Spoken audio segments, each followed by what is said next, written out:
Hey, my creative friends. Shannon from Shannon's Studio.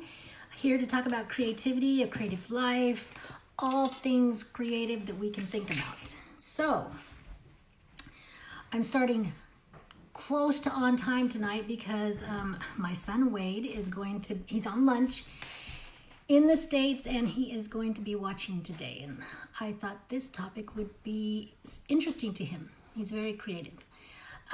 So to start off, there are a couple quotes from Scott Barry Kaufman, who does a lot of research and a lot of study on creativity.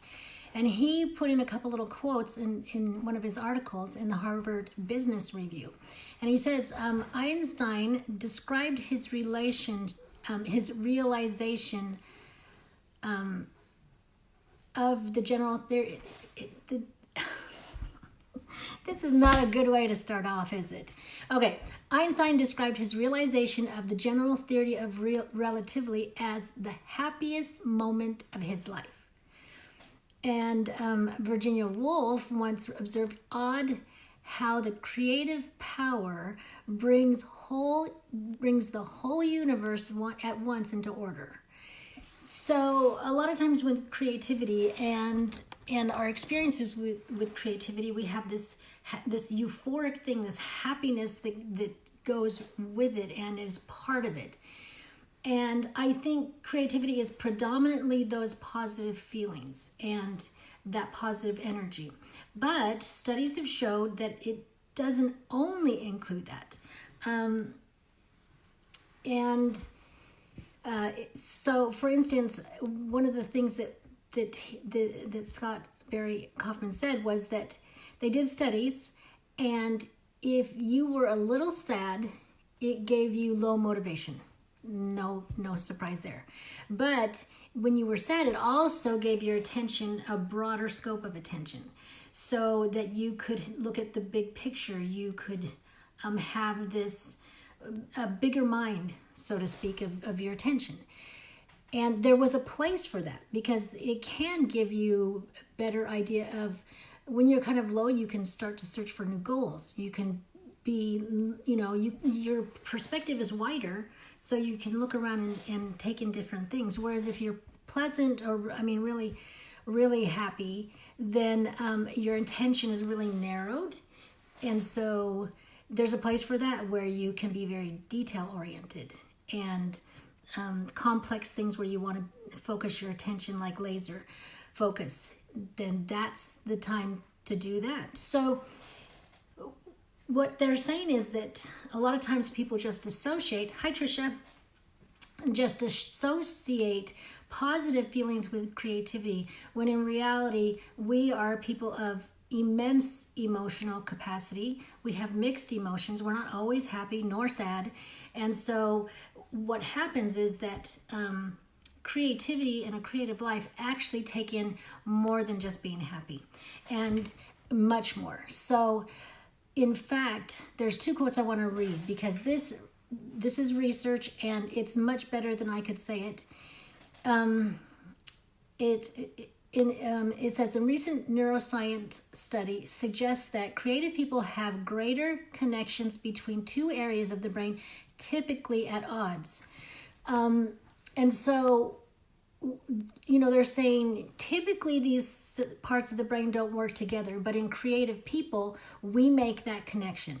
We use that part of our brain. Our capacity to use it is increased because of what we're doing. And the other quote is, Christina Fong's research suggests that simultaneously experiencing multiple emotions that are not typically experienced together, like excitement and frustration, signals that one is in an unusual environment where other unusual relationships might also exist. This increased sensitivity to unusual associations is another important contributor to creativity. So what happens is because we're using different parts of our brains that don't typically go together, our brain is going, oh, this is different. This isn't usually what happens. So all of a sudden it's signaling, oh, this is exciting and new. And so our brain starts to go, I wonder what's happening, and comes up with some different associations. And having those different associations is really key to being creative. What it's really saying is our brains are really developed when we use creativity. We are starting to go in a capacity that we don't usually use in our brains. Also, here's another thing. Creative people are characterized by their adaptability and their ability to mix seemingly incompatible states of being. So we're able, because we're creative and we've gone through this process, and we recognize it. Our brain is getting used to using these things, that areas that aren't usually put together. We have that ability. Hey Tricia, we have that ability to. We have a different ability. We have the ability to mix those incompatible things.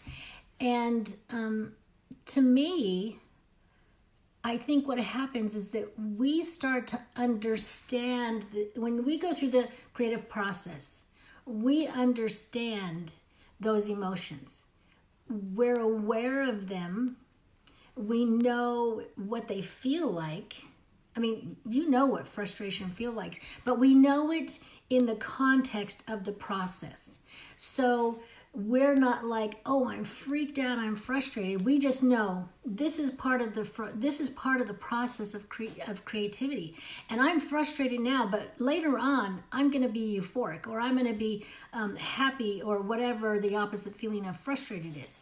I'm going to come to terms with things. So we start to understand that process, and I think we can start to be in those feelings, those negative feelings, and be okay with them, and understand this isn't where we're going to stay. We're going to be in this spot. We're going to use this spot, but we're going to move out of this spot too. And so we're not afraid of it.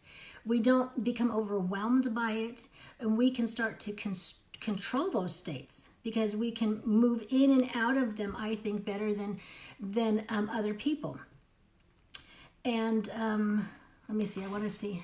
Yeah, I do. I think we recognize them, and I think that's a great gift, because I think sometimes people are so overwhelmed by their feelings, especially if they've never had a big shift in feelings, that they become overwhelmed by them and they don't know what to do with them. The creative process is a process of feelings. We feel all the things. That's part of the tip today, to be willing to feel all the feelings, the good ones and the bad ones, because that's the whole process. So there's a couple more quotes about the research, because I always like to tell about the research. I mean, you can have my opinion, but it's the research too that really strengthens the point of view. Oh, yeah. Okay, everybody, we're just going to wait for me to shake it up, put it over here, because I can't see it very well over there. Okay, it says, other research has also found that people who reported experiencing extreme or intense emotions. I'm just going to stop right there. Have any of you felt extreme or intense emotions? Okay, people who reported experiencing extreme or intense emotions on a regular basis scored higher on measures of creative capacity. That tells you something right there, that if you are willing to move into your feelings, move into letting yourself feel those feelings, it's going to develop you in a way that gives you greater creative capacity. There's something about, I'm not going on with the quote, there's something about living life with passion and intensity. Oh boy, that's me. Living life with intensity and passion and intensity, including the full depth of the human experience that is conducive to creativity. And that's what I think we have to be willing to do if we want to be creative, is we have to be willing to open ourselves up to the full depth of the human experience, to all the feelings. We can't just cherry pick what feelings we want to to have. We can't just erase away some of the feelings that we don't find comfortable. We have to, I don't say stay in those feelings, but I say feel them. Feel them, and then with your creative capacity and your understanding of those feelings and the mixed emotions that come with the process, then you move out of those feelings and you get back to your happy set point, which was a video a few days ago. Well, maybe a week ago, I don't know. It was just a little while ago. So you cannot just push away the feelings and expect to be creative. You can copy other people, I think, with not that depth of and range of human emotions, but I don't think you can really get into your own creativity until you are willing to do that. So she says, or he says, in my own research, I found that effective engagement, to the extent to which people are open to the full breadth and depth of their emotions, was a better predictor of artistic creativity than IQ or intellectual engagement. Engage in life. Engage in the feelings. Engage and don't run away from them. I mean, they're painful. Some of these experiences in life, they're painful. There's no doubt about it. But that is the human experience. That is what life is about. And I think the creative process is this little microcosm of what life is in the big aspect, in the big scheme of things. Going through the whole process of starting from something, this idea and this spark that kind of ignites us, and then going through the different stages of creativity, and then finally, the angst and the push and the pull and the I'm gonna do this, no, I can't do this. I mean, just this whole thing where you finally come out with something that's fairly decent that you enjoy. Isn't that kind of what we're doing with our lives? Aren't we kind of just taking our lives and going through these experiences with ourselves and other people, and we're pushing and pulling, we're trying to figure it out, and we don't understand, and we do understand, and then and then we come out with a life that we like and we embrace and we enjoy.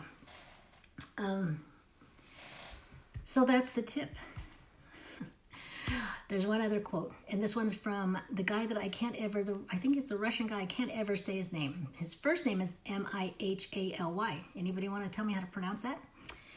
Anyways, he says, and he's done a lot of research prior, like years and years, decades. And he says, like the color white that includes all the colors. Hi, Wade.